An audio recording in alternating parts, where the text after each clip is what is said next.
What if your career came with its own GPS, showing you the best route to success? That is exactly what an appraisal is, a personal roadmap, highlighting what you're doing well and where you can improve. Whether you're aiming for a raise, a promotion, or just want to grow professionally, understanding how appraisals work is an absolute game changer. So, what really is an appraisal? How does it work? And how can you make your next one count? Stick around, because by the end of this video, you'll have the ultimate guide to turning your appraisals into a launchpad for your career goals. First up, let's get to the heart of it. What is an appraisal?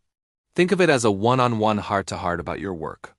It's a structured conversation where you get to hear what you're excelling at, where there's room for improvement, and how you can shape your future at the company. It's basically a reality check for your career, helping you see where you stand, boosting your confidence, and showing you a clear path for growth. For example, if you're a graphic designer, your manager might say, "Your designs boosted our social media engagement by 20%, which is fantastic. But let's work on speeding up your turnaround time for urgent projects." It's that perfect mix of praise and constructive pointers. So, what actually happens during an appraisal? It's a three-step process: looking back, getting feedback, and planning ahead. First, you and your manager will review your performance. Did you hit your targets? How did your projects go? Then comes the feedback part. What's working in your favor? What needs a little tweaking? Finally, you'll plan for the future. What new goals should you aim for? Are there any skills you can sharpen to grow even further? Appraisals aren't just about judgment. They're career pit stops to refuel and get back on track, stronger than before. So how do appraisals work in practice? It's a collaborative process. It's not just your manager evaluating you. It often includes your own self-assessment and sometimes even feedback from your peers. First, your manager gathers performance data reviewing your work, projects, goals, and key achievements from the past few months. Then, you do a self-assessment, reflecting on your own performance. This is your chance to share your perspective. After that, you have the appraisal discussion, where you and your manager sit down to talk openly about your work, your growth, and create a plan for your future. This isn't a one-way street. It's about working together to find the best path to success.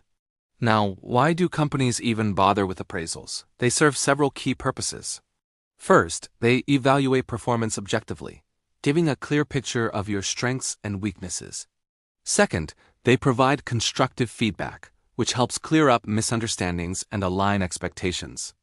Third, they recognize your achievements, boosting morale and motivation. They also help align your personal career goals with the company's objectives, giving you a sense of purpose. Finally, appraisals identify training needs and help plan for your career growth, whether that means a promotion, a raise, or new responsibilities. So, what should be included in a good appraisal? To be truly effective, it should cover three key areas. First, a performance evaluation.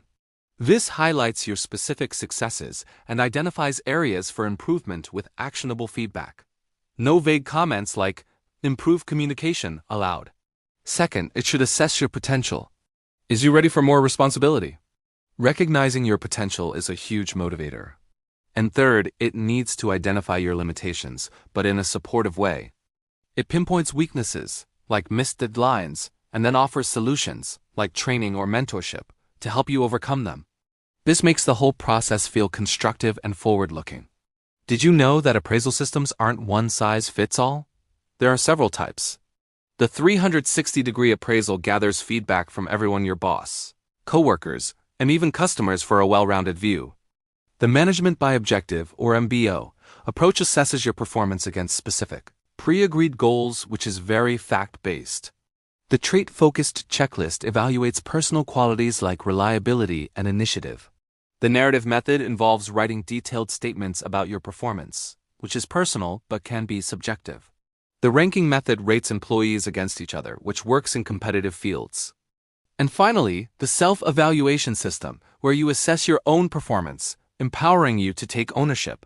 Of course, appraisals aren't perfect. Let's be real about their limitations. Cognitive biases are a big one. The halo effect is when a manager focuses only on your positive traits, overlooking areas for improvement. The opposite is the horn effect, where one negative point overshadows all your achievements. Manager bias is another issue. Some managers are too lenient to avoid difficult conversations, while others are overly strict. And favoritism can creep in, demotivating the rest of the team. Subjectivity is also a problem if there aren't clear, standardized criteria. All of this can lead to unbalanced feedback and demotivation. So how can companies make appraisals better? First, train managers to recognize and manage their biases. Second, standardize the criteria with clear, measurable goals. Third, involve multiple perspectives by using 360-degree feedback. Fourth, encourage two-way communication so employees feel heard.